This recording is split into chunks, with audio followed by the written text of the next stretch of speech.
de ce dispositif avec un petit focus sur l'option qui est stratégie phytosanitaire, qui doit être celle qui nous concerne aujourd'hui, hein, pour laquelle vous avez été invité.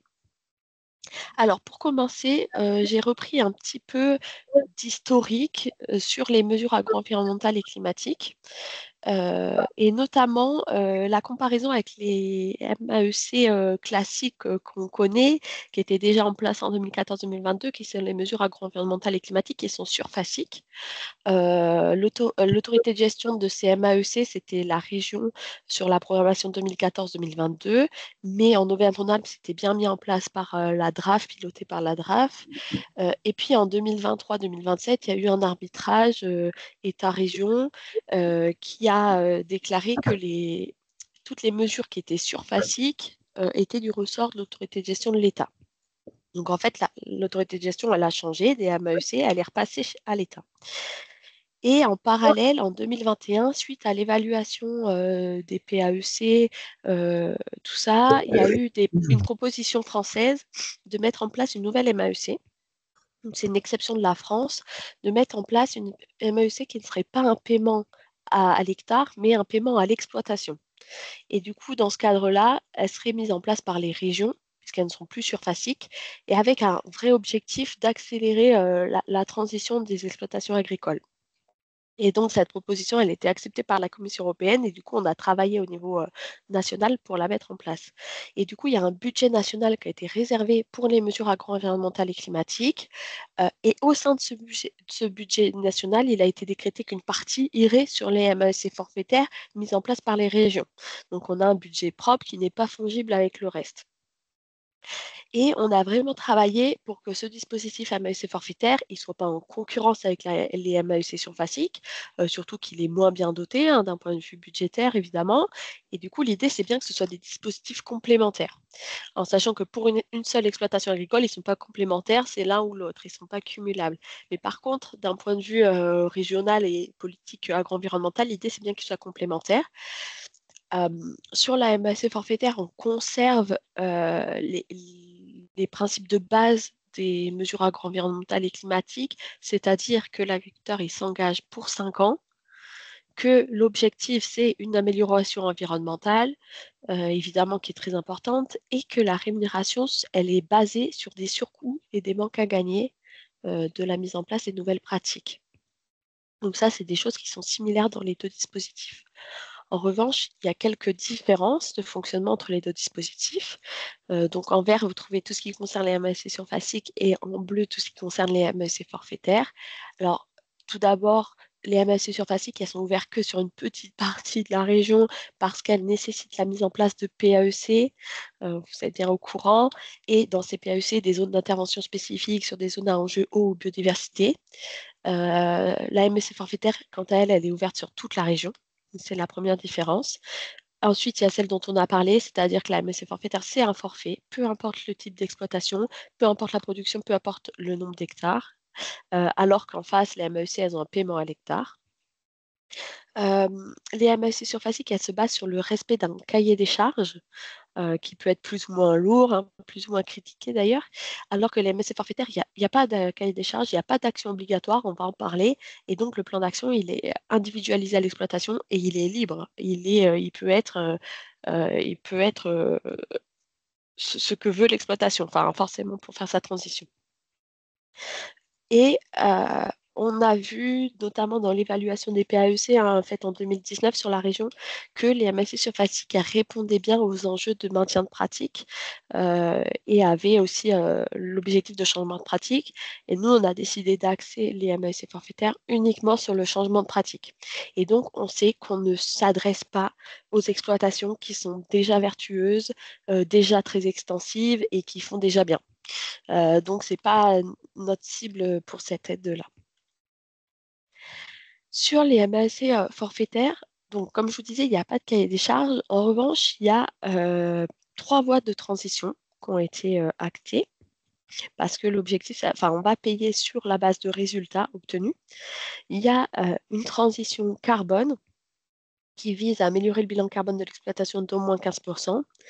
Il y a une transition stratégie phytosanitaire qui est celle qu'on va plus détailler aujourd'hui, qui vise la réduction de l'IFT de l'exploitation d'au moins 30%. Et il y a une transition autonomie protéique avec 4 leviers différents, chacun associé à un résultat à obtenir. Et l'agriculteur, il doit s'engager sur 2 de ces 4 leviers, au moins 2 de ces 4 leviers. Et ces 3 options de transition, évidemment, elles répondent à des stratégies nationales que je vous ai détaillées au-dessus et des grands objectifs qui sont évidemment de soutenir la transition des exploitations agricoles, une transition qui soit rentable, qui leur permette de vivre, mais qui leur permette d'être plus adaptées face au changement climatique, de stocker plus de carbone globalement, donc d'atténuer le changement climatique, d'être plus autonome. Voilà. Sur ces 3 voies de transition, par rapport à ces 3 voies de transition, je vais vous expliquer un petit peu le fonctionnement du dispositif. Euh, donc le dispositif, comme je vous disais, c'est un engagement comme pour les MSC surfaciques de 5 ans. Donc l'exploitation, elle s'engage à atteindre un résultat au bout des 5 ans. Puisqu'il n'y a pas de cahier des charges et puisque le résultat, l'amélioration, comme je vous ai dit, ça dépend de l'exploitation, c'est-à-dire c'est réduire l'IFT de l'exploitation de 30%. Il faut bien faire un état initial avant la transition pour connaître le point de départ et connaître du coup quel est l'objectif d'atteinte, enfin quel est l'objectif de résultat en année 5. Donc l'idée, c'est qu'il y a un premier diagnostic initial qui permette à la fois d'établir l'IFT initial et de fixer le plan d'action pour atteindre le résultat au bout des 5 ans. Et à la fin des 5 ans, du coup, un diagnostic final qui mesure le résultat obtenu. L'idée, c'est que ce diagnostic, ce soit un diagnostic agroécologique. On va en reparler plus précisément. C'est bien qu'il y ait les 3 dimensions qui soient étudiées. Évidemment, la dimension environnementale. L'idée, c'est qu'il y ait des gains.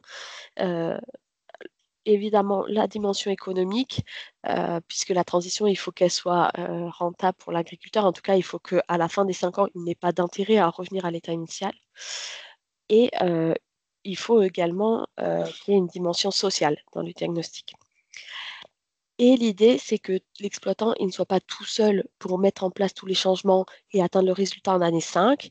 Et donc, il y a du temps de suivi qui est obligatoire au cours des 5 ans. Il y a au moins 2 demi-journées de suivi qui doivent être réalisées avec un conseiller, des journées soit individuelles, soit collectives, peu importe. Et puis, il doit enregistrer ses pratiques tout au long des 5 ans.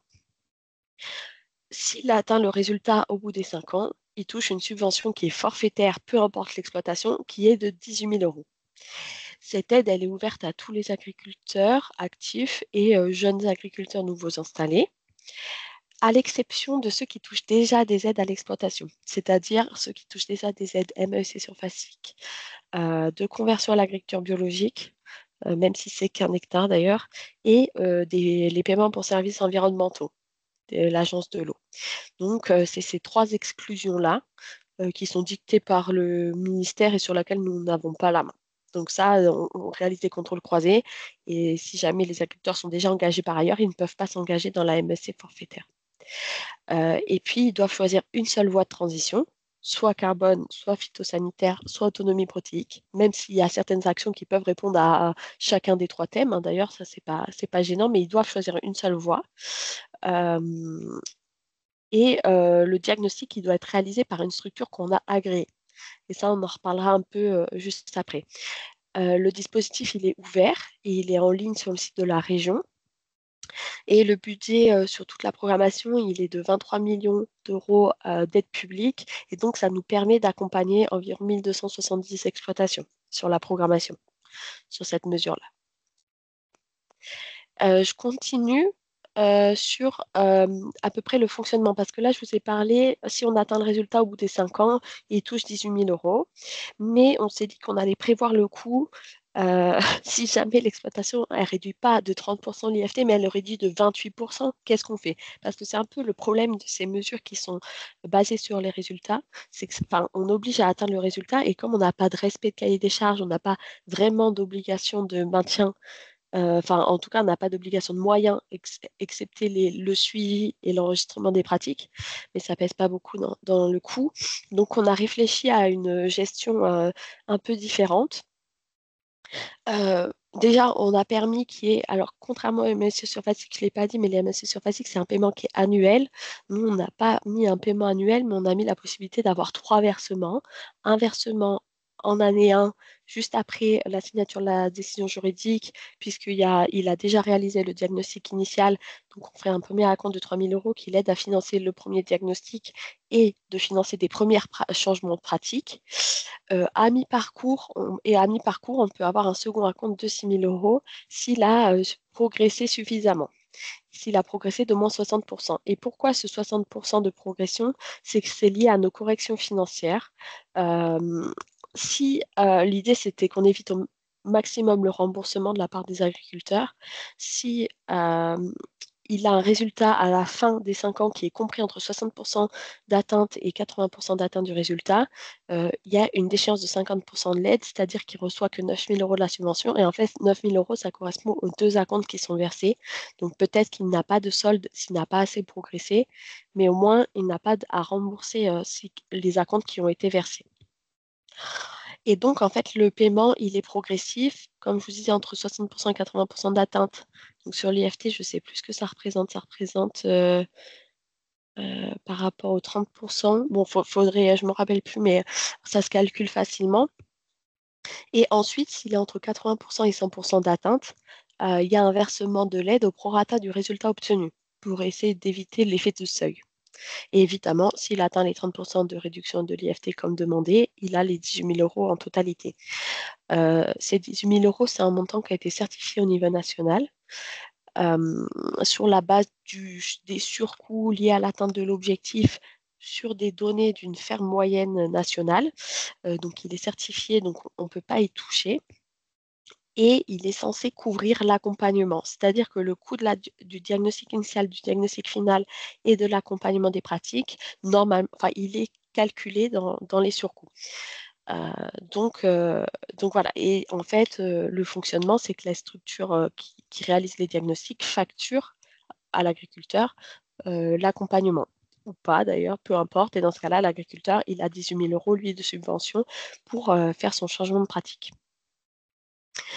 Comme je vous disais, du coup, les diagnostics initial et final, ils doivent être réalisés par des structures qu'on a agréées. On a lancé un premier appel à candidature pour agréer des structures en novembre 2022, qui s'est clôturé en janvier 2023, et on a pu agréer 18 structures. Il y en a 5 qui couvrent les 3 options, et on a 10 structures qui se sont positionnées sur l'option stratégie phytosanitaire. En Auvergne-Rhône-Alpes, on est un peu. Alors là, je vous ai mis la carte, c'est le nombre de structures agréées par département. Donc ça dépend pas mal des départements. Et puis en Auvergne-Rhône-Alpes, on se distingue un peu des autres régions au niveau national parce qu'on a une grande diversité de structures accompagnatrices, enfin en tout cas de structures qui ont postulé pour être agréées. On retrouve les réseaux agricoles de conseils agricoles classiques, hein, on retrouve le réseau des chambres, les organismes de contrôle laitier, on a également des serres France, et puis on a également d'autres structures. Comme la communauté de communes de la Dombe qui témoignera tout à l'heure, euh, des conseillers indépendants, des syndicats mixtes, des collectivités. Donc voilà, on est, et ça, du coup, je pense qu'on est à peu près la seule région. Donc, on a hâte de voir ce que ça va donner. Euh, et on était assez content parce que du coup, il y a des structures qui sont agréées sur tous les départements. Donc, ça couvre tous les départements et toutes les options. En revanche, sur la stratégie phytosanitaire, c'est un peu différent. C'est l'option sur laquelle on a le moins de structures agréées et notamment sur 3 départements. Alors là, ouais, c'est les 3 départements d'ancienne Auvergne qui sont l'Allier, le Cantal et la Haute-Loire. On a une seule structure agréée qui s'est positionnée. Donc c'est un peu dommage, ça laisse pas le choix aux agriculteurs avec qui ils veulent travailler. Et donc voilà.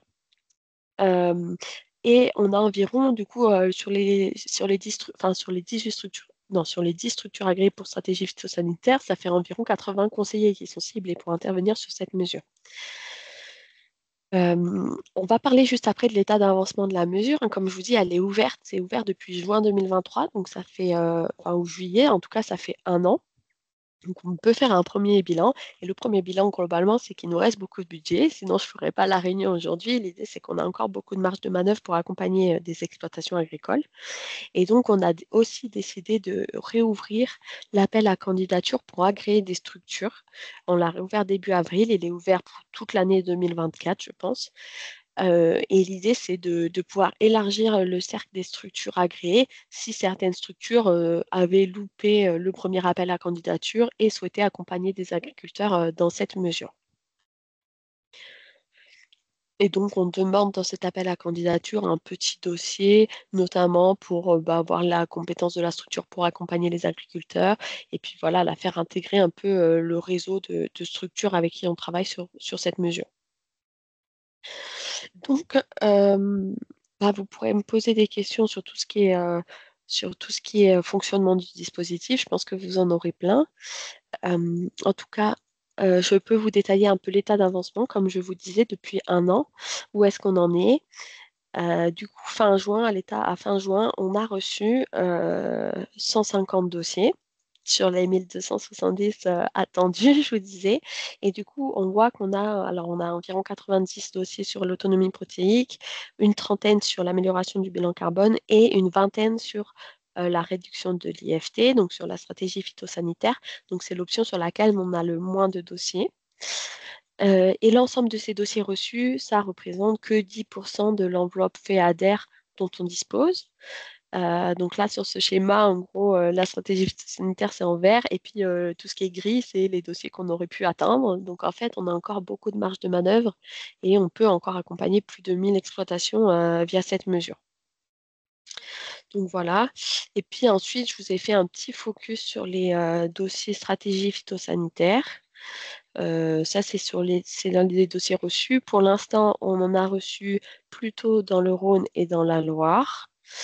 Euh, sur 5 départements, et il y a 4 structures accompagnatrices sur les 10 du coup qui avaient postulé sur stratégie phytosanitaire qui nous ont déposé des dossiers, enfin en tout cas dont les agriculteurs ont déposé des dossiers en nous disant qu'ils étaient accompagnés par cette structure-là. Et globalement, en termes de filière, c'est plutôt sur les exploitations d'élevage, c'est plutôt des exploitations d'élevage qui ont postulé. On peut peut-être prendre un premier temps de questions sur le fonctionnement général du dispositif et ensuite j'ai quelques éléments sur plus techniques sur l'accompagnement, mais peut-être qu'il y a des questions plus globales d'abord. Alors juste, si ça te va, Camille, je vous propose plutôt qu'on continue parce que je suis pas Ah, sûr que si j'arrête l'enregistrement, je puisse le reprendre sans ah oui, écraser ok. le début. Ah oui, ça marche. Ok, bon, Donc bah, excuse-moi, mais ok.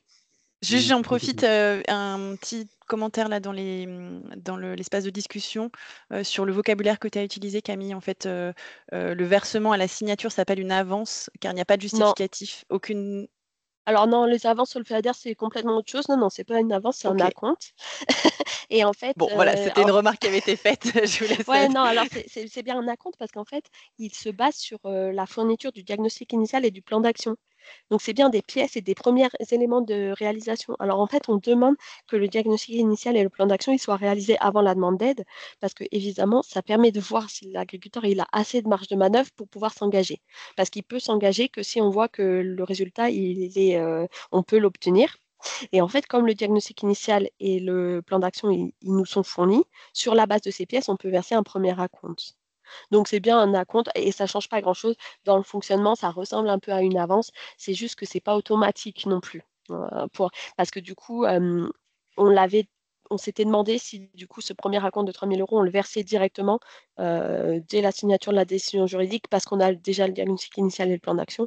Mais en fait, il y a certains agriculteurs qui ne veulent pas le toucher, qui préfèrent tout toucher au solde et comme ça, ils sont sûrs qu'ils n'ont pas de reversement, de remboursement à faire, y compris si jamais ils n'atteignent pas le résultat. Et donc, on a laissé cette possibilité-là. Et donc, c'est bien, il faut bien faire une demande de paiement en ligne. Donc, c'est bien une demande d'acompte classique. Voilà. Merci pour cette clarification. Et bah, du coup, je vous détaille un tout petit peu quelques éléments techniques et après, comme ça, on pourra échanger parce que c'est vraiment le but. Juste quelques éléments techniques pour préciser. Du coup, on a essayé d'harmoniser évidemment la méthode de calcul de l'IFT, parce que l'idée, c'est bien qu'entre toutes les exploitations, elles aient toutes un calcul similaire et qu'il n'y en ait pas qui soient désavantagés en fonction de la structure qui les accompagne. Donc, on a discuté ça avec les structures agréées et du coup, on essaye de mettre en place ce réseau des structures agréées pour travailler ensemble quand il y a des questions et que globalement, on a un traitement assez homogène sur la région. L'aide, elle est à l'exploitation. Donc, toujours. Enfin, c'est un paiement forfaitaire à l'exploitation. Donc l'idée, c'est bien de prendre en compte l'ensemble des productions de l'exploitation, toujours, donc l'ensemble des ateliers. Et du coup, en termes de calcul, on demande à passer sur l'atelier de calcul, la calculette MASA. Il y a aussi beaucoup d'outils diagnostiques qui utilisent déjà ce calcul-là, avec une saisie des produits cibles, enfin des cibles des produits, tout ça. Les conseillers en ont parlé entre eux. Et il y a juste du coup les prairies permanentes qu'on exclut du calcul de l'IFT. Euh, Quant à alors le traitement des semences, il est pris en compte aussi, il est comptabilisé dans l'IFT hors herbicide de l'exploitation. Et puis en termes de choix de période de référence, enfin en termes de période de référence pour le calcul, sur cette mesure-là, on a décidé de laisser le choix à l'agriculteur, donc entre l'agriculteur et le conseiller, de regarder soit l'IFT de la dernière campagne culturale, soit la moyenne de l'IFT des 2 dernières campagnes culturales, pour parfois gommer certaines modifications entre, enfin voilà, ou effet météo sur une année, voilà, qu'on puisse lisser sur 2 années.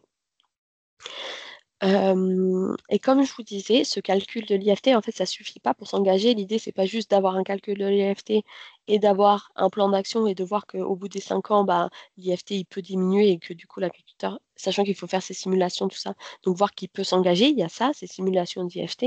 Et il faut faire aussi un diagnostic un peu plus large, un diagnostic agroécologique. On demande, comme je vous disais, sur les 3 dimensions, à la fois économique, environnementale et sociale et qui permet d'élargir la vision de l'exploitation au-delà du point de vue des produits phyto uniquement. Et l'idée, c'est bien d'accompagner des projets de transition globale des exploitations. Et l'IFT, c'est juste le moyen de financer la transition et de payer, mais l'idée, c'est bien que l'exploitation, elle engage une transition de ses pratiques plus largement pour être plus adaptée au changement climatique et tout ça. Et donc, on demande un diagnostic, ce diagnostic agroécologique, et du coup, il est libre en fonction des structures accompagnatrices. Chaque structure peut utiliser le diagnostic qu'elle souhaite. Il y a certaines structures qui utilisent des outils qui sont internes, qu'ils ont élaborés eux-mêmes, un outil diagnostic qui leur appartient. Il y en a d'autres qui nous ont dit qu'elles utiliseraient le diagnostic IDEA, mais pour l'instant, on n'a pas reçu de dossier qui l'utilise. Et puis, il y a des structures qui utilisent le diagnostic Diagagroeco du ministère qui est en ligne, donc le diagnostic agroécologie. Voilà, et puis en termes de résultats aussi, comme je vous disais un peu les retours sur les derniers dossiers, enfin sur les dossiers qu'on a reçus, j'ai regardé un tout petit peu les résultats qui étaient prévisionnels. Globalement, on a dans les dossiers qui nous sont déposés, on a une moyenne de réduction qui est d'environ 34% de l'IFT, qui va de 30% pour certaines exploitations parce que c'est le minimum attendu, jusqu'à 38% pour certaines. Et la réduction moyenne, elle est de 0,39 de l'IFT. Je ne sais pas du tout si c'est un élément qui vous parle. Et l'IFT de départ, il varie beaucoup. Il varie de 0,59 à 3,69 en situation de départ sur certaines exploitations. Et en moyenne, il est de 1,45 et du coup, à l'arrivée, il est de 0,95. Et là, je vous ai mis quelques actions qui sont mobilisées dans les dossiers qu'on a reçus. C'est des actions globalement classiques pour la réduction de l'indice de fréquence de traitement. Et puis, ben, ça, je ne vais peut-être pas détailler trop parce que je sais qu'après, il y aura des témoignages qui seront bien plus intéressants que ce que je pourrais dire moi. Donc voilà, j'ai terminé ma présentation. Merci Camille. Il y a une question de compréhension dans le chat. Sophie qui demande si je comprends bien, l'agriculteur qui fait le diagnostic et qui n'a pas assez de marge de manœuvre, qui n'a pas assez de marge d'amélioration, ne touchera pas d'aide. En Il effet, devra financer lui-même son diagnostic et l'accompagnement de départ. Point en effet. d'interrogation. Alors oui, c'est le cas. En effet, les agriculteurs qui peuvent s'engager, c'est que ceux qui ont la marge de manœuvre suffisante. En même temps, ça ne sert à rien de les faire engager s'ils n'ont pas la marge de manœuvre et qu'ils n'atteignent pas le résultat. Parce que s'ils ne l'atteignent pas, ils n'auront pas de versement. Donc en fait, ça ne sert à rien de les engager. L'idée, c'est bien qu'ils réduisent de 30%. Et notre régime dérogatoire de versement, c'est vraiment dérogatoire s'ils n'y arrivent pas. Mais ce n'est pas du tout l'objectif. L'objectif, c'est de donner 18 000 euros à chacun parce qu'à chaque fois, on engage 18 000 euros. Et ce qu'on va perdre, enfin voilà, c'est de l'argent public perdu. C'est pas l'idée. Et on sait que du coup, on s'adresse, comme je vous l'ai dit en préambule, aux exploitations qui sont déjà, enfin, qui ont ces marges de manœuvre-là. Donc, on sait pas forcément celles qui sont déjà assez assez vertueuses et qui n'utilisent pas beaucoup de phyto. Et donc ça, c'est en effet un petit souci qui est contourné dans d'autres options. Par exemple, dans l'option carbone, le diagnostic bilan carbone, je ne sais pas si vous le connaissez, mais du coup, c'est des diagnostics qui sont lourds, très lourds, et du coup, qui coûtent forcément un peu cher parce qu'ils prennent du temps à conseiller. Et donc, il existe des mesures, des soutiens pour la réalisation du diagnostic. Donc, des fois, l'agriculteur, il peut être aidé pour son diagnostic. Et comme ça, s'il n'a pas de marge de manœuvre, eh ben, au moins, il a eu de l'aide sur le diagnostic. Après, sur l'IFT, honnêtement, un calcul d'IFT, ça prend pas très longtemps. Je pense qu'une structure qui fait finance, enfin voilà, euh, ça serait un peu, enfin, ça sert à rien de faire un diagnostic agroécologique s'il n'a pas la marge de manœuvre. Et ça peut peut-être se voir assez vite par des calculs d'IFT et des premières pistes rapides d'action, quoi. Mais cette question, elle pourrait être posée aux structures qui vont, enfin, aux conseillers qui vont parler. Comment ils gèrent ça? Voilà, je pense que sur l'IFT, c'est quand même pas une question trop gênante. Merci. Il y a une question de Thibaut qui demande sur le levier de réduction des IFT. Une exploitation qui historiquement produisait des grandes cultures et qui aujourd'hui passe tout à l'herbe, en prairie temporaire de Luzerne, prairie temporaire et Luzerne, pardon, serait éligible au vu des paramètres de calcul de l'IFT. Ouais. C'est une question. Alors oui, ça c'est une vraie question hein, sur à quel point on prend celles qui changent complètement d'orientation, qui changent complètement leur pratique et tout ça. Il y a certaines régions qui n'ont pas fait le même choix que nous. Il y a certaines régions qui l'ont encadré, qui obligent à ce que s'il y a un atelier au départ, un atelier grande culture, cet atelier soit toujours présent à la fin de la transition. Et voilà, donc c'est par exemple le cas de Nouvelle-Aquitaine. Mais nous, en Auvergne-Rhône-Alpes, on n'a pas du tout fait ce choix-là parce qu'on estime que ben, la transition, elle est complètement.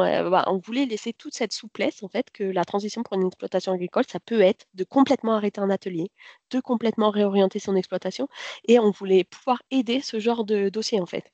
Des agriculteurs qui aujourd'hui sont un peu dans l'impasse sur leur système actuel et qui disent demain, j'ai envie de faire autre chose. Bah oui, sur cet aspect-là, s'il réduit de 30% son IFT, ce qui vraisemblablement peut être le cas sur ce genre de dossier, il est éligible, tout à fait.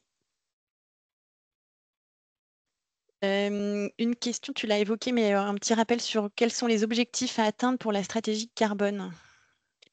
Et ben, sur la stratégie carbone, c'est une amélioration du bilan carbone d'au moins 15%. Et donc, bilan carbone, c'est bien la réduction des émissions moins le stockage du carbone. Donc, le levier pour améliorer de 15%, ça peut être ces deux-là, hein, réduire les émissions et augmenter le stockage du carbone sur l'exploitation.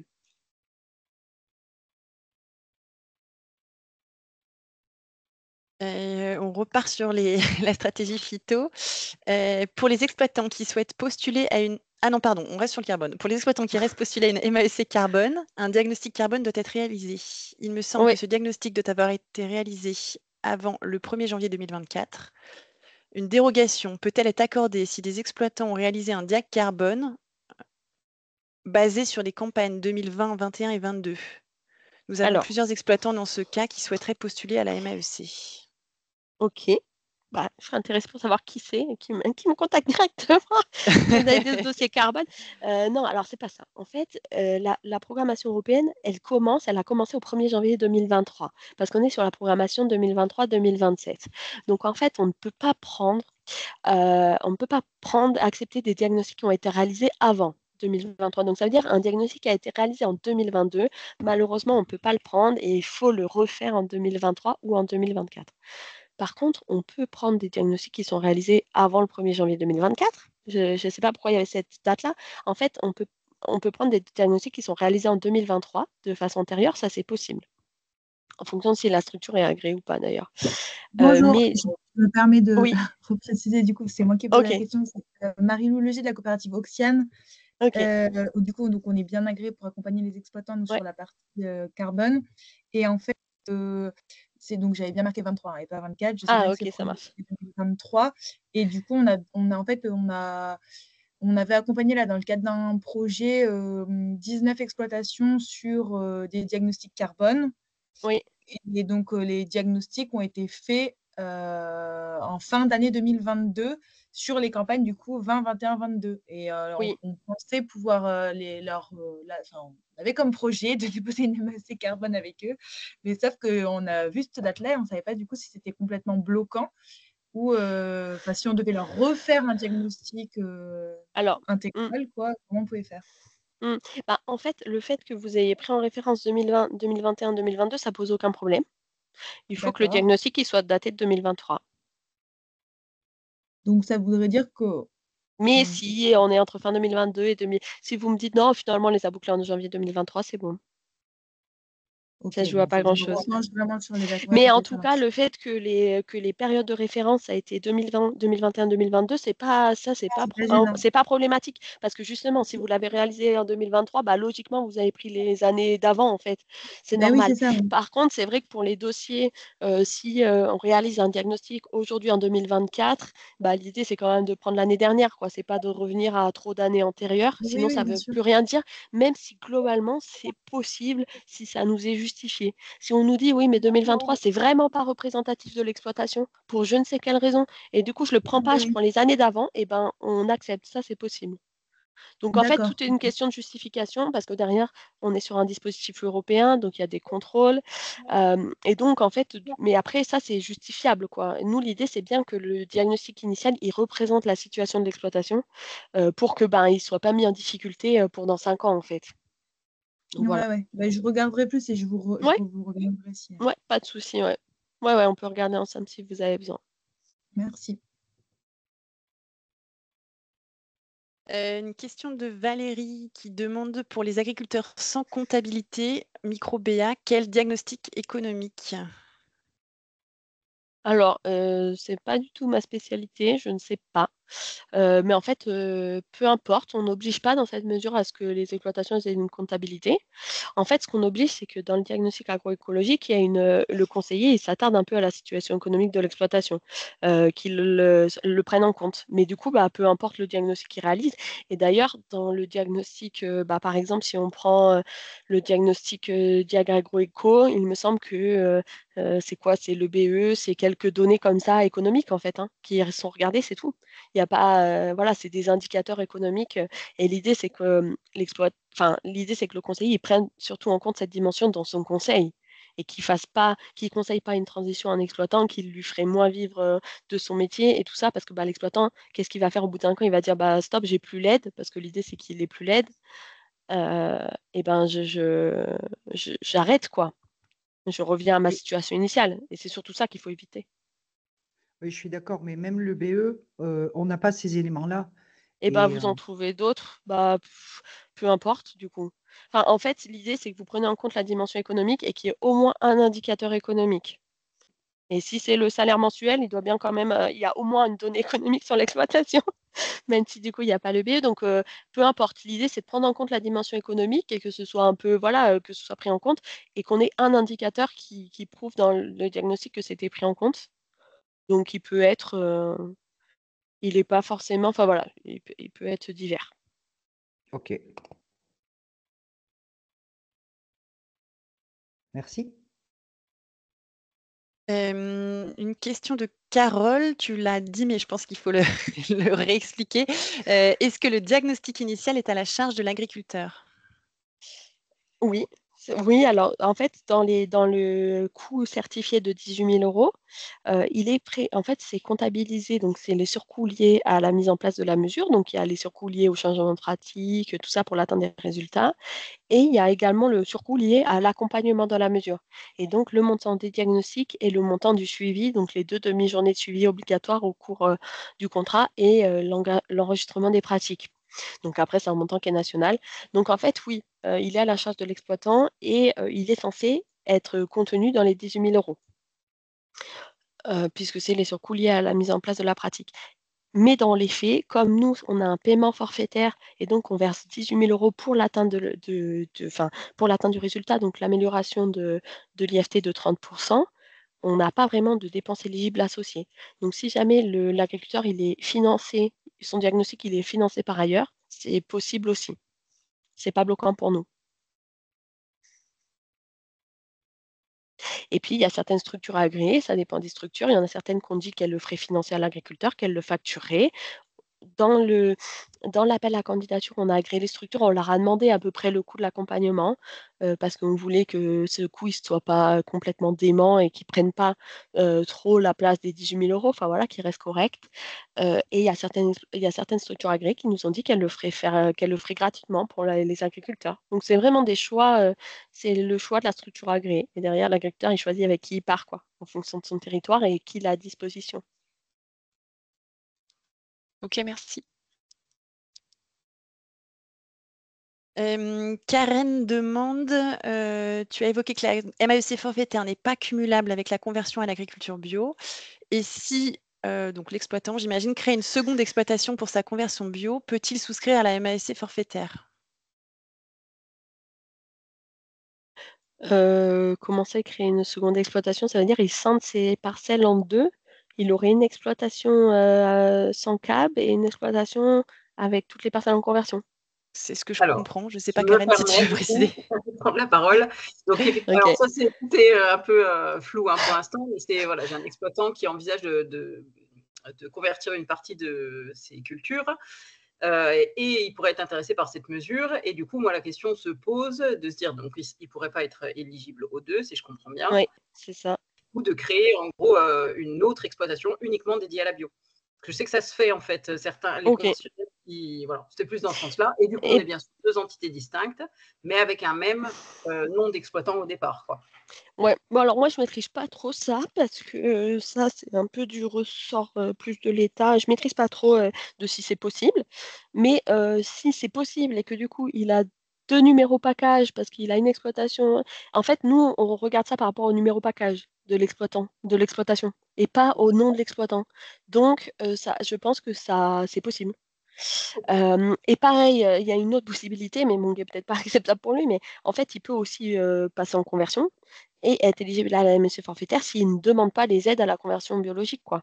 Parce que après, ça dépend du nombre d'hectares. Il y a ça qui est possible aussi. Il y en a certains qui font le choix soit d'abandonner les aides CAB, soit de ne pas les demander, en fait, pour s'engager dans la MSC forfaitaire. Ça, c'est possible. Donc, c'est possible d'être en conversion et d'avoir la MSC. C'est juste qu'il ne faut pas toucher les aides CAB, en fait. Donc, Ok. en fonction des surfaces, des fois, le montant, il est plus ou moins intéressant d'un côté ou de l'autre, en fait. Mais oui, en tout cas, s'il a deux exploitations, donc nous, on regarde bien ce sujet-là à l'exploitation, donc par rapport au numéro package. Donc, je pense que ce serait possible. Ok. Et du coup, je me permets, Solène, parce que c'était moi la Vas-y, deuxième. j'allais te proposer. Du coup, c'est les cultures qui sont prises en compte dans le calcul de l'IFT. Vous avez évoqué, donc pas les prairies permanentes, mais c'est tout comme exclusion. Oui, c'est tout. L'idée, Ouais. c'est bien de prendre tout. Ouais, c'est ça. Même C'est des ça. cultures un peu marginales. Je peux citer par exemple les PPAM. Oui, C'est à prendre en compte. Ok. oui, c'est à prendre en compte. En fait, les prairies permanentes, on en a discuté avec les conseillers, hein, les conseillers qui sont agréés, comment on calcule cette IFT. En fait, on a regardé comment c'était fait sur les MSC surfaciques. En fait, sur les MSC surfaciques, les prairies permanentes, elles sont exclues du calcul. Et il y a beaucoup je crois que dans les PSE aussi, enfin, en fait, quasi toutes les aides agroenvironnementales, elles excluent du calcul. Donc, on s'est dit qu'on allait faire pareil que les autres, en fait. Parce que forcément, et en fonction des nombres d'hectares en prairie permanente et qui ne sont pas, ça peut fausser les calculs, quoi. Donc voilà Ok. l'idée. Mais sinon, l'idée, c'est normalement de prendre toute l'exploitation, hein. Donc, Merci. Clémence demande jusqu'à quelle date les agriculteurs peuvent s'engager dans une MAEC forfaitaire? ouais, alors ça, c'est en. Alors, nous, à la base, on avait voulu lancer la mesure en 2023 et la lancer pour 2 ans, c'est-à-dire d'essayer de faire contractualiser les agriculteurs en 2023 et en 2024 pour simplifier la fin de gestion, puisque c'est des contrats de 5 ans et qu'ensuite, il y a un délai de paiement suite à la programmation, enfin voilà, pour se simplifier un peu administrativement les choses. Mais du coup, il nous reste beaucoup de budget. On n'a pas trop envie de laisser partir 17 millions de FEADER au niveau national, hein, parce que l'idée, c'est que sinon, si ce n'est pas consommé ici, ce soit consommé dans les autres régions sur la MSC forfaitaire. Donc, je pense qu'on va ouvrir plus longtemps et donc on va ouvrir en 2025 aussi, quoi. Non, et puis en sachant que nous, alors ça, je voulais pas préciser, j'aurais pu. C'est un dispositif qui se distingue un peu dans le FEADER, qui est un peu différent des autres, et c'est un dispositif sur lequel il n'y a pas de sélection. Donc en fait, les dossiers, quand ils nous sont déposés, il faut qu'ils soient complets, il faut que l'agriculteur il a la marge de manœuvre pour s'engager, mais s'il le dépose qu'il est complet, il n'y a pas de sélection, donc il est automatiquement pris, il est automatiquement affecté en commission régionale pour la contrepartie publique qui est régionale, ça aussi je ne l'ai pas précisé, et pour le FEADER, en comité de programmation FEADER, et derrière ça découle quoi. Et du coup l'idée c'est bien d'aller jusqu'à épuisement des crédits.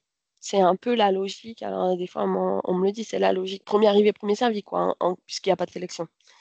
Donc voilà, en fait, on va aller jusqu'à épuisement des crédits, donc on va ouvrir jusqu'à l'année prochaine.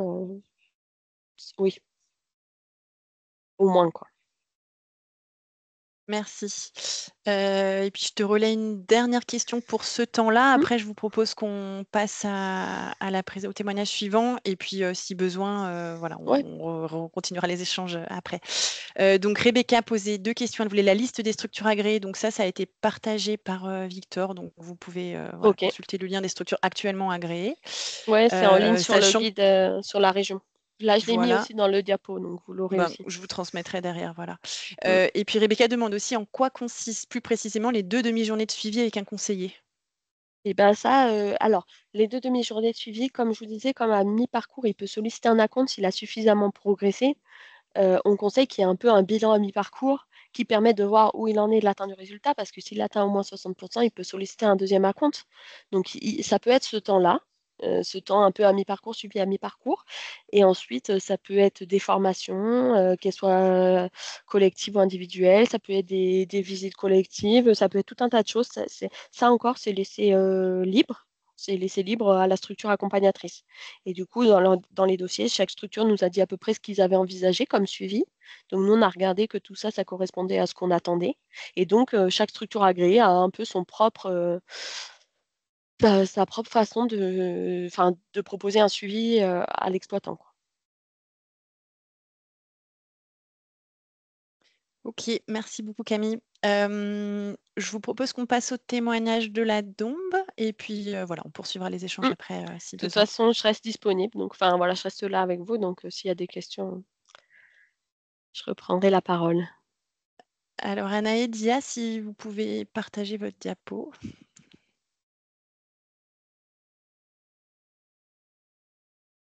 Merci, super.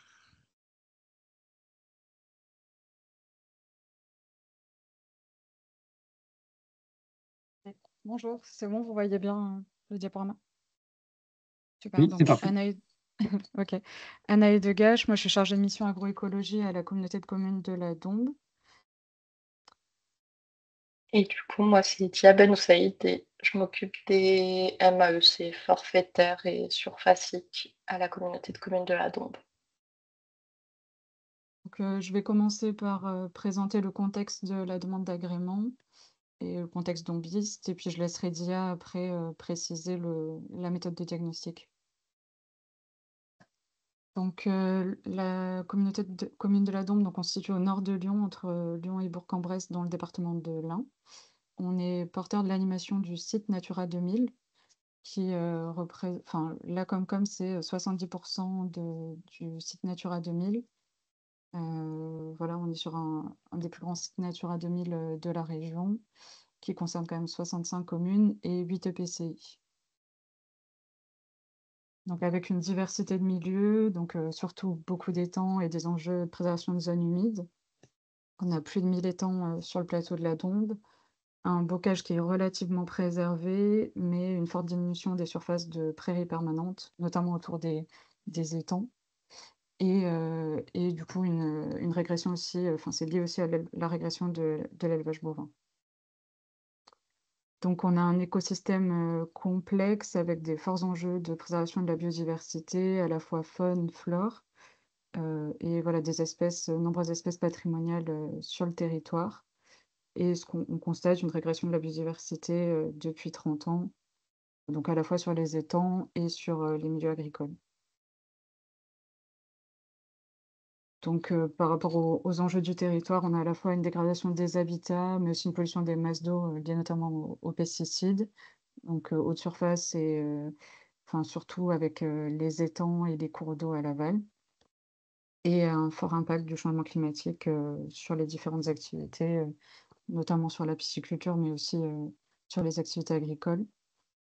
On constate des limites liées à l'animation des programmes précédents, donc que ce soit les contrats Natura 2000 ou même les PAEC précédents, qui ont permis certaines mesures de préservation de la biodiversité, notamment des prairies, mais qui étaient assez limitées et assez disséminées sur l'ensemble du territoire.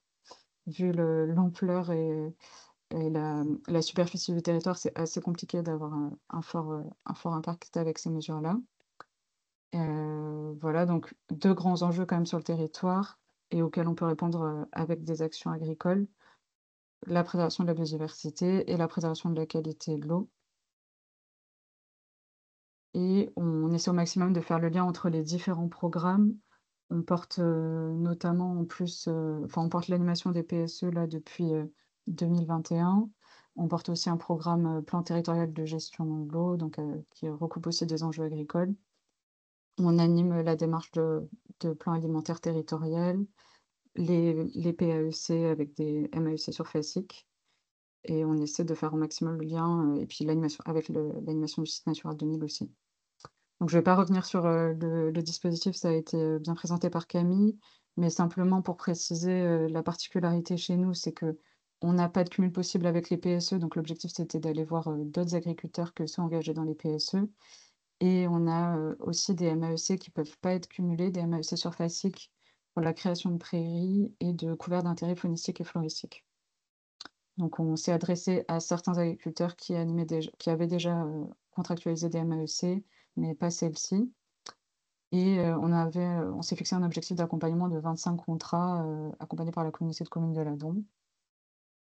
Je me permets Mmh. juste une remarque sur, parce que dans la présentation de Camille, donc il y a pas de cumul possible entre MAEC surfacique et MAEC forfaitaire, mais du coup, il y a une dérogation juste pour 2 types de mesures. C'est les mesures de protection des espèces, donc qui correspondent à des retards de fauche, sur les prairies, grosso modo, et les mesures, d'entretien des infrastructures agroécologiques. Donc nous, on avait, de l'entretien des mares et des haies, donc ça nous a permis quand même de cibler des agriculteurs, engagés dans ces MAEC-là, pour les MAEC forfaitaires, parce que voilà, il y a pas de cumul, enfin, le cumul est possible spécifiquement juste sur ces mesures. Merci.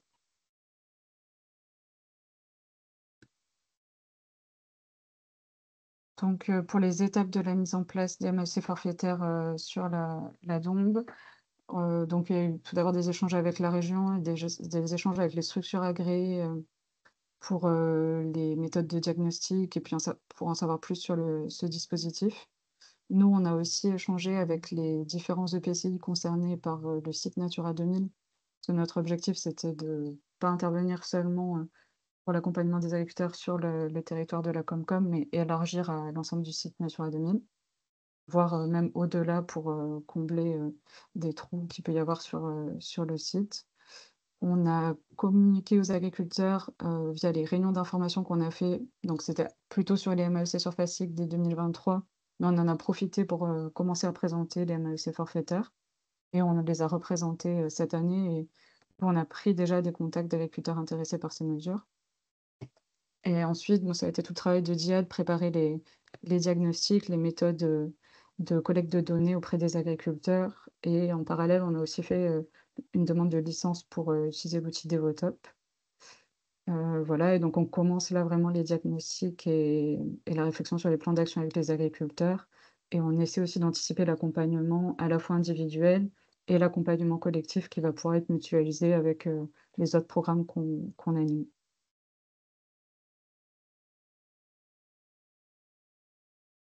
Donc pour la zone d'animation, on a donc voilà, comme je disais, essayer de combler les trous du site Natura 2000 pour pouvoir, aller voir davantage d'exploitations agricoles et qu'on soit pas limité sur les surfaces, engagées. On s'est dit qu'il fallait quand même que les agriculteurs, ils aient au moins 40 de leur surface exploitée dans la zone d'animation qu'on a définie pour pouvoir, leur proposer un accompagnement. Voilà, donc comme je disais, on a récupéré déjà des coordonnées via les réunions de communication, les réunions d'information Et l'idée, c'était aussi de répartir un peu le nombre d'exploitations engagées entre les différents EPCI. Voilà, et cibler aussi, on a essayé de prioriser les zones avec des enjeux forts sur le territoire, donc des zones humides, des aires d'alimentation de captage avec notamment des captages prioritaires.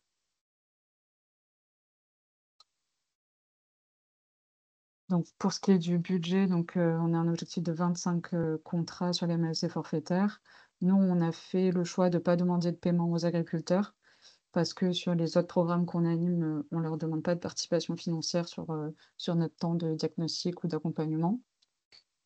On n'a pas de financement du coup par l'animation parce que c'est pas prévu pour l'animation parce que c'est pas prévu par le dispositif. On a décidé de conventionner avec les EPCI voisins, au moins pour l'année 2023, pour qu'il y ait une participation en fonction de la surface de SAU comprise pour chaque EPCI dans la zone d'animation. Donc on a fait un calcul assez simple avec leur cartographie pour essayer de définir le budget pour chaque EPCI. Donc voilà, et ça nous a permis aussi de réfléchir au nombre de diagnostics possibles sur chaque EPCI. Donc là, on réfléchit au conventionnement pour 2024, voire 2025, si on peut continuer l'animation de ce dispositif. Et par contre, ce qu'on constate, c'est que le temps d'animation en individuel, on l'avait sous-estimé et que potentiellement, il faudra adapter au vu des exigences des contrats et des diagnostics. Je vais laisser Dia préciser du coup les options sur lesquelles nous, on est partis pour l'animation et puis la méthode qui a été retenue. Ouais, donc du coup, nous, on a décidé d'être agréé pour la transition phyto et la transition autonomie protéique, parce que ça correspondait mieux à nos domaines de compétences et aussi nos domaines d'action de manière générale sur le territoire, que ce soit la préservation de la qualité de l'eau et la préservation aussi de l'élevage, parce que pour nous, c'est une thématique importante. Et du coup, ces deux options, enfin, j'en parlerai après, voilà, c'est une trajectoire ciblée, mais en fait, nous, ça nous permet de discuter avec les exploitants de plein de choses et de plein d'enjeux, y compris les enjeux biodiversité qu'on vous a présentés rapidement, qu'on peut avoir au niveau de la Comcom et plus largement. Si tu peux passer à la diapo suivante. Donc bon, là, on vous a remis le schéma, mais ça a déjà été expliqué donc sur le diagnostic et le déroulé. Juste nous, voilà, en complément, on avait, par rapport au suivi, on avait prévu donc y compris de l'accompagnement individuel, mais du coup, en faisant ça avec les PSE et les MAEC par ailleurs, il y a une lettre d'info dans les PSE qui est déjà faite par Anaë, donc on va pouvoir intégrer aussi ce DMAEC forfaitaire là-dedans. On a une plateforme de test sur notre territoire où on peut mener des essais culturaux et aussi des essais sur les prairies. Donc ça va être l'occasion pour nous d'intégrer les agriculteurs qui s'engagent dans ces MAEC dans les groupes d'échange pour pouvoir échanger au niveau des pratiques et tout ça. Et puis de toute façon, on fait de la veille d'infos et tout ça pour des relais techniques. Donc c'est surtout les actions complémentaires aussi qui nous intéressaient. C'était un moyen de raccrocher les agriculteurs et d'avoir un prétexte pour les motiver et les inciter à se mettre dans des groupes, à discuter, à échanger et pas juste écouter ce qu'on leur dit, parce qu'on n'est pas forcément les plus pertinents toujours pour les propositions qu'on fait. Je peux passer, ouais. Donc nous, au départ, sur la demande d'agrément, c'était d'abord positionné pour utiliser le diagnostic IDEA. Finalement, on est revenu un peu en arrière et on s'est dit que on allait plutôt utiliser l'outil Diag Agroeco parce que voilà, ça nous paraissait finalement plus opportun et puis il n'y avait pas de formation spécifique à faire pour le Diag Agroeco, donc l'outil du ministère.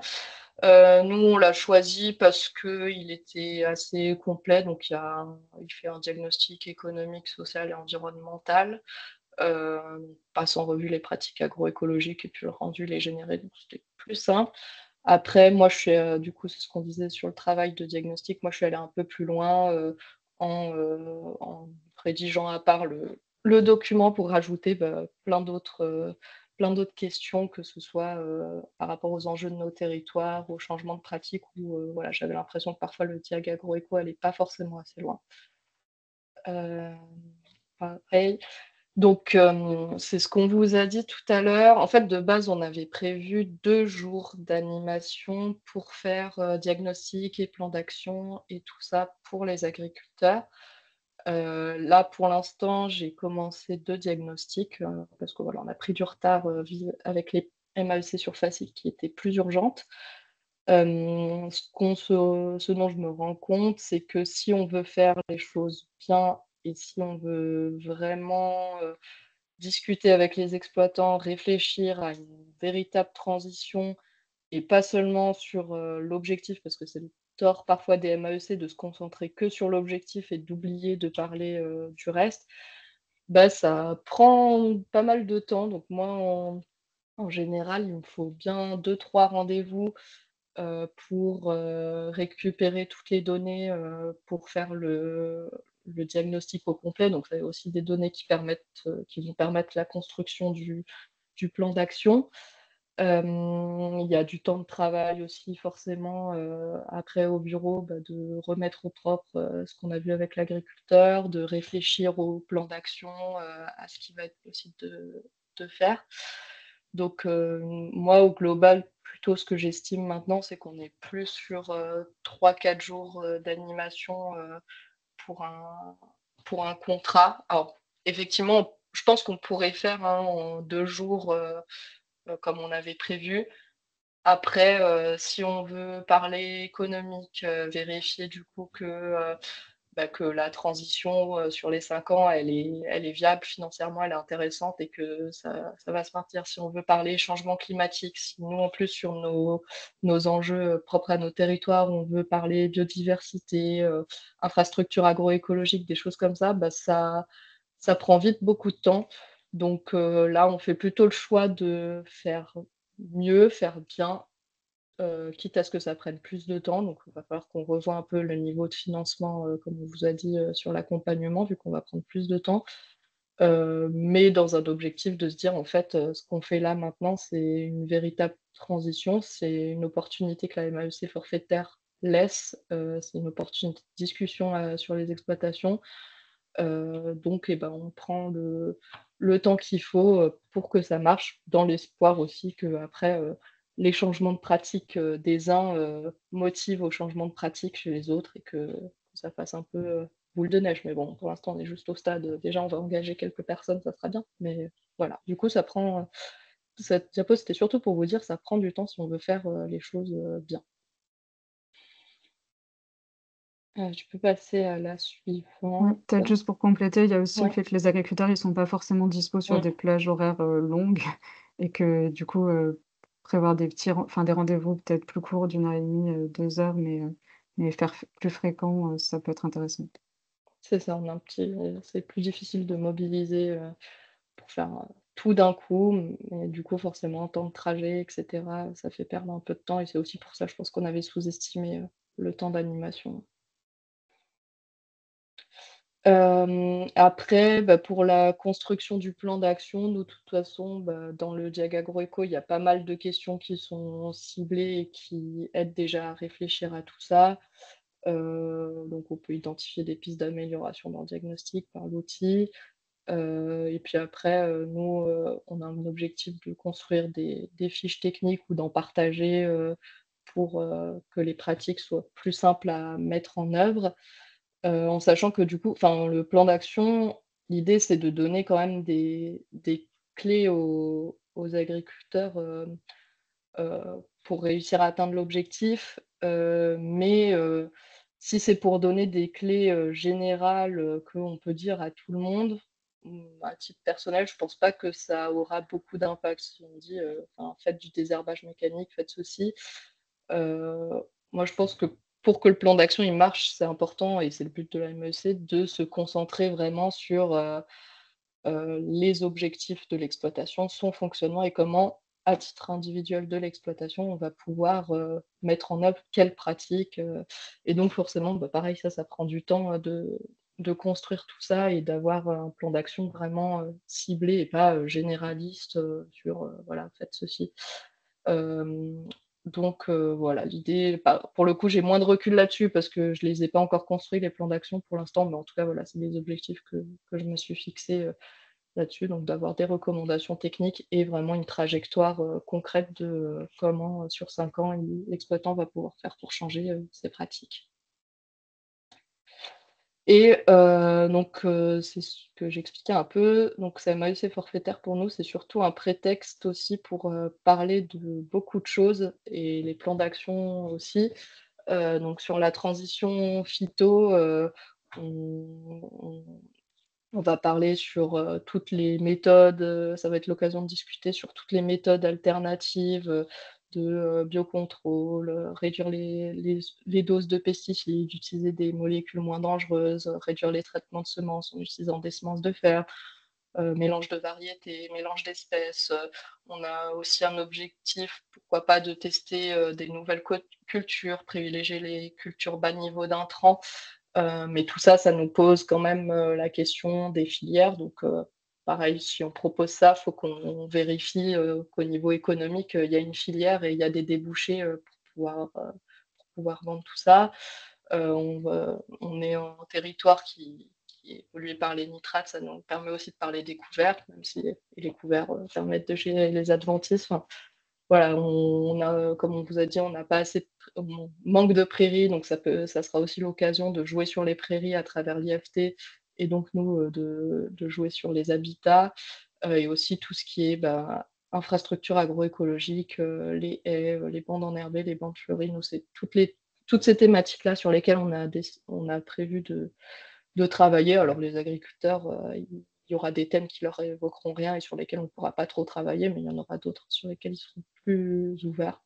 Donc l'objectif, c'est de travailler sur tout ça, avec, le changement climatique en ligne en ligne directrice. Et pour, l'autonomie protéique, ben, c'est pareil, je vous ai remis un peu tous les thèmes. L'idée, c'est de parler d'élevage, d'autonomie protéique, mais nous, notre idée, c'est aussi de parler des prairies, de la gestion des prairies, du maintien des prairies et de la qualité, l'adaptation au changement climatique. Pourquoi pas aussi, c'est pas parce qu'ils s'engagent en autonomie protéique qu'on peut pas discuter, phyto et réduction des phytos, sur les cultures, type métail et compagnie.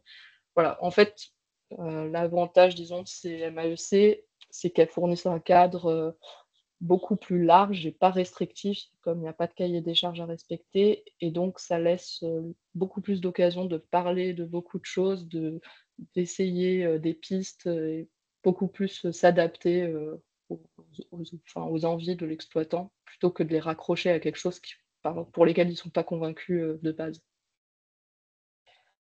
Donc voilà, je vous avais remis, les axes, transversaux, donc la valorisation et les dé économiques et les débouchés quand même très importants, et nous, ça rejoint, bah, toutes les axes de travail sur, le plan alimentaire territorial.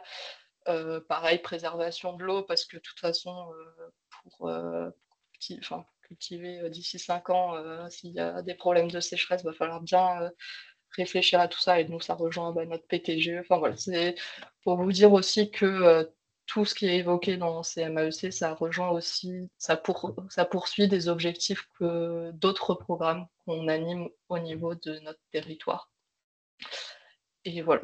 Après, ben, en exemple d'action individuelle, voilà, on on voit tout ça. Bande enherbée, désherbage mécanique, enfin dans le cadre des PSE notamment, il y a pas mal de formations sur les désherbages mécaniques qui sont organisées. Donc, nous, on va pouvoir rattacher, tous les exploitants, en MAEC forfaitaire à ces journées, de démonstration, à ces échanges techniques, par la suite. Hem, Après, Anaïs, je sais pas si tu veux reprendre sur ça? Ouais, c'était simplement pour illustrer, comment mutualiser l'accompagnement collectif, donc on travaille avec, plein de partenaires, à l'échelle du département sur, la proposition de formation et d'échanges techniques. Donc ça a été plutôt impulsé via les paiements pour services environnementaux, mais l'idée c'est qu'on puisse aussi proposer ça, notamment sur les prairies, des agriculteurs qui sont engagés sur les MAEC sur FASTIC, fauche tardive ou création de prairies, et pourquoi pas des agriculteurs qui sont engagés sur la MAEC réduction des phytos, MAEC forfaitaire, pour le désherbage mécanique ou d'autres sujets, quoi. Donc ça, c'est simplement un exemple de ce qui a pu être fait cet hiver, mais on souhaite poursuivre ça pour les années suivantes. Merci beaucoup. Et voilà, peut-être juste en guise de conclusion, donc nous, on commence seulement l'animation là, donc on n'a pas beaucoup de retours d'expérience. Après, pour les contractualisations, en tout cas les promesses entre guillemets, nous, avec la com qu'on a faite, c'est surtout l'autonomie protéique qui marche mieux comme mesure, même si on a quelques exploitations qui sont intéressées pour la transition phyto. Mais c'est vrai que ce qui ressort le plus quand on en parle, c'est tout de suite: «Ah, mais c'est basé sur l'exploitation, donc si on est déjà bon, c'est compliqué». Après, les personnes qui me disent ça, je n'ai pas leur IFT sous les yeux, je ne sais pas à quel point ils sont bons, mais eux, en tout cas, il y a tout de suite cette sensation de se dire: «Oh là, mais je fais déjà des efforts, j'ai l'impression que je fais déjà beaucoup, ça va être trop dur, 30 à réduire en 5 ans». Donc un peu plus difficile de mobiliser sur la transition phyto que sur l'autonomie, protéique et voilà. Ouais.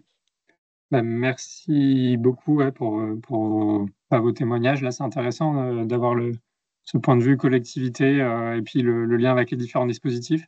Je vous propose qu'on enchaîne tout de suite avec le deuxième témoignage et qu'on garde un temps d'échange après plus globalement. Donc, on a Norman Grobner qui est présent et qui va pouvoir bien compléter ce qu'on a vu là.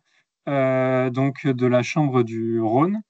Chambre d'agriculture du Rhône et qui a accompagné plusieurs exploitations justement sur des dossiers MAEC transition phytosanitaire.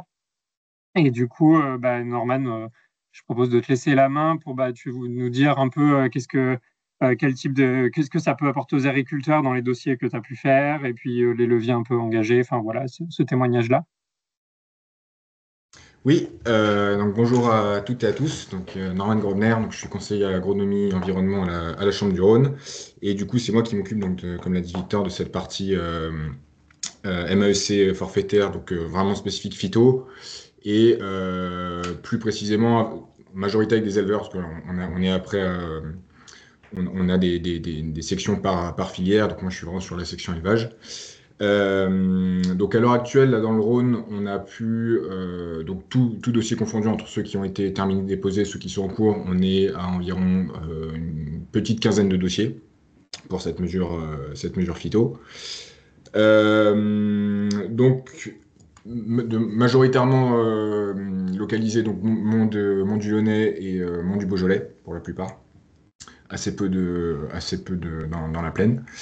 Donc voilà, comme il avait été évoqué au départ, donc nous on a fait pas mal de communication sur ces MAEC-là lors des CSP quand ils étaient encore en vigueur, et également au travers des plans de fumure et des certificats donc qu'on fait au sein de la Chambre. Et donc c'est suite en fait à ces prestations-là qu'on avait du coup après, donc on présentait ces mesures-là et généralement après on avait par vague en fait des appels d'éleveurs qui étaient intéressés par l'une ou l'autre des mesures, sachant qu'on présentait globalement les trois. Donc au niveau de la mesure phyto, de ce que je peux vous en dire à l'heure actuelle, c'est qu'au départ, donc effectivement, on avait nous aussi cet a priori des éleveurs qui nous disaient, nous, pour ceux qui étaient déjà bas, si on est déjà bas, on va avoir beaucoup de mal à réduire davantage. Dans les faits, on se rend compte que ça reste faisable. C'est-à-dire que là, pour vraiment arrondir un petit peu les chiffres, hein, on va dire qu'on a eu une petite vingtaine d'appels, donc vraiment pour de la prise d'infos, pour cette MAEC phyto. Et sur les 20, grosso modo, il y en a 15 pour qui ça passe. Donc il y en a vraiment 5 à qui on a dû dire, là, vous êtes vraiment trop bas. Ça va être très compliqué sur les 5 ans de pouvoir atteindre les objectifs, notamment l'objectif final. Donc voilà, majoritairement, en tout cas en élevage, cet objectif de 30% peut être atteignable, donc après via différentes voies. Donc, on a d'assez bons retours à l'heure actuelle sur les 13 exploitations qui sont engagées. C'est-à-dire que les exploitants sont plutôt satisfaits de cette mesure-là et des moyens qui sont mis en place pour les aider à atteindre ces objectifs. Pour nous, dans l'outil qu'on a conçu, donc c'est un outil interne chambre, on a vraiment voulu essayer de mettre l'accent sur le fait d'avoir un outil qui soit assez technique, dans le sens où on voulait un outil qui soit donc utilisable par tous les organismes de suivi, quels qu'ils soient, pour pouvoir garder un petit peu un œil sur ce qui a été fait, ce qui doit être fait pour être bon au niveau des objectifs, mais également un outil qui soit utilisable par l'agriculteur en tant que tel, c'est-à-dire pas juste lui remettre un diagnostic qui finira au fond d'un tiroir et qui regardera plus. Là, on voulait vraiment qu'il ait, en gros, dans ce diagnostic-là, sa feuille de route avec d'où est-ce que je pars, où je vais, qu'est-ce que je dois faire de manière assez globale pour pouvoir atteindre ces objectifs, et concrètement, les années de diagnostic, qu'est-ce que je dois mettre en place pour être bon en année 3 et surtout en année 5. Donc voilà, du coup, concrètement, alors je vais peut-être pas vous le présenter là parce que c'est un petit peu long, mais ça, je pourrais très bien prendre le temps pour ceux que ça intéresse de vous remontrer l'outil si besoin. Mais voilà, donc, de manière très concrète, en fait, dans cet outil-là, l'agriculteur a vraiment son suivi d'IFT, sa projection sur les 5 ans. Donc, bien évidemment, là, on part sur un IFT initial, donc on part sur notamment un assolement, une projection d'assolement. On sait très bien que il y a de grandes chances que cet assolement varie un petit peu, mais du coup, voilà, on essaie de prendre toujours un petit peu large pour que même s'il y ait des petites variations au niveau des surfaces qui nous donnent, on ait quand même un raisonnement sur la tendance globale de l'exploitation et donc qu'on puisse retomber à peu près sur nos pattes en termes de calcul. Donc voilà, l'objectif pour nous en fait et bien évidemment pour les agriculteurs de cette mesure, donc il y en a deux. Le premier, c'était pour donc les agriculteurs qui sont déjà en fait dans des démarches de réduction de phyto, quelles qu'elles soient, c'était de pouvoir valoriser en fait ces pratiques-là, c'est-à-dire pouvoir reconnaître les réductions qui sont mises en place et les efforts qui sont faits et qui puissent du coup avoir une reconnaissance financière au bout du compte. Et dans un second, d'un autre pendant, c'était de viser plutôt donc ceux qui étaient un petit peu à la limite de passer le cap de cette réduction-là, en leur mettant entre guillemets vulgairement une carotte pour voilà, leur dire concrètement c'est faisable. Et d'autant plus si vous passez le cap, vous avez quelque chose au bout qui vous permettra de concrétiser ces changements de pratique-là. Sachant qu'on touche quand même, en tout cas à l'heure actuelle, majoritairement des exploitations qui sont déjà dans qui ont, on va dire, une certaine sensibilité à la réduction produits phyto. C'est-à-dire que c'est pas forcément les plus gros consommateurs de phyto qui partent là-dedans. Là, voilà, on travaille quand même majoritairement avec des gens qui ont quand même un discours de je veux réduire le plus possible mon recours aux phyto sur l'exploitation. Pour ça, et donc oui, pour reprendre donc les 3 leviers principaux sur lesquels on joue, donc encore une fois, je vous parle vraiment pour la partie élevage, hein, après selon les filières, ça pourrait être assez différent. Mais nous, les 3 leviers principaux sur lesquels on va pouvoir travailler, ça sera donc le programme phyto en tant que tel. Donc, quand on voit qu'on peut réduire soit des doses, soit le nombre de produits, on essaie de jouer là-dessus. Mais pour être tout à fait honnête, c'est pas étant donné qu'on est avec des éleveurs qui sont déjà dans une dynamique de réduction, c'est quand même assez rarement là-dessus qu'on va pouvoir jouer. En tout cas, ça sera assez marginal par rapport au reste des stratégies. Le gros levier sur lequel on joue, c'est le traitement de semences. Donc, non pas en le supprimant totalement, mais en essayant d'espacer un petit peu au moins 1 an sur 2, donc en gardant l'aspect tri de semences bien chaque année, mais selon les pressions fongiques de l'année, essayer d'espacer le traitement de semences 1 an sur 2, sachant que cet aspect de traitement de semences, assez souvent à lui seul, en l'espaçant par exemple 1 an sur 2, permettent de se rapprocher grandement des 30% pour ne pas dire, pour ne pas dire suffit à compléter l'objectif. Et donc, oui, j'ai pas précisé que dans la partie programme phyto, quand on revoit ça, donc on aborde toute la partie, évidemment, levier agronomique, hein. Quand on enlève du phyto, on essaie de trouver un petit peu des plans B pour ne pas laisser l'agriculteur, s'il a un souci, une pression adventiste particulièrement forte cette année, essayer d'anticiper un petit peu le problème et pour cerner ça. Donc voilà, du coup, cette partie programmation phyto, cette partie traitement de semences, et le troisième et dernier levier, donc c'est la partie assolement. Donc très souvent, on va coupler 2 de ces 3 leviers, c'est-à-dire qu'il y aura un peu de traitement de semences sur les parties sur les cultures les plus traitées, et après, en complément de ça, quand ça suffit pas, on joue un petit peu sur l'assolement pour, grosso modo, passer une certaine surface de culture traitée en culture non traitée, notamment en année 3, en année 5, pour essayer d'alterner un petit peu et être bon au niveau de ces leviers-là. Sachant que, bien évidemment, l'idée, c'est que les mesures qui sont mises en place sur ces 5 ans puissent être pérennisables et pérennisées au-delà des 5 ans. C'est-à-dire qu'on essaie d'éviter, comme le disait, je crois, Camille tout à l'heure, que la 6e année, ça soit retour à la case départ, on arrête tout, on récupère les 18 000 € et on reprend tout comme avant. C'est-à-dire que là, on essaie vraiment d'optimiser le conseil pour essayer de mettre en place des choses qui soient adaptées et concrètes pour l'agriculteur, réalisable sur son exploitation en fonction déjà de ses sensibilités et de ses moyens, pour qu'il puisse au moins garder une partie des leviers qui ont été traités au cours de ces 5 ans dans les années qui suivent les 5 ans d'engagement. Voilà grosso modo ce que je peux vous dire de ces mesures-là. Je ne sais pas si vous avez des questions, des choses que je n'aurais pas évoquées. Je pense que tu as évoqué pas mal de choses. C'était bien intéressant et ça complétait bien. Du coup, on peut prendre une série de questions pour les 2 dernières présentations, là, les 2 témoignages de la communauté de communes de la Dombe et du coup de la Chambre d'agriculture du Rhône.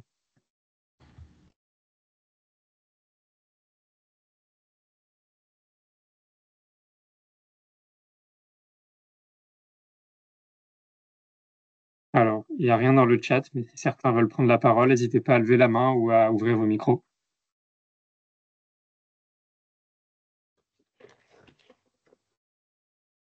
Soit c'était super clair, soit tout le monde est tiraillé par la fin. Ah, Karine. Une petite question plutôt pour Dia. Tu parlais de l'outil Devotop, donc je ne connais pas du tout, sur l'aspect autonomie protéique, je crois. Ça, du coup, c'était quelque chose qui était payant. Ah, on ne t'entend pas, Dia.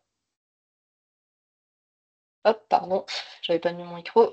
Oui, l'outil Devotop, du coup, dans le cadre de la MAEC Transition Autonomie Protéique, il est obligatoire. En fait, c'est pour le calcul du 4e levier, je crois, pour réduire l'importation, en gros, des matières protéiques.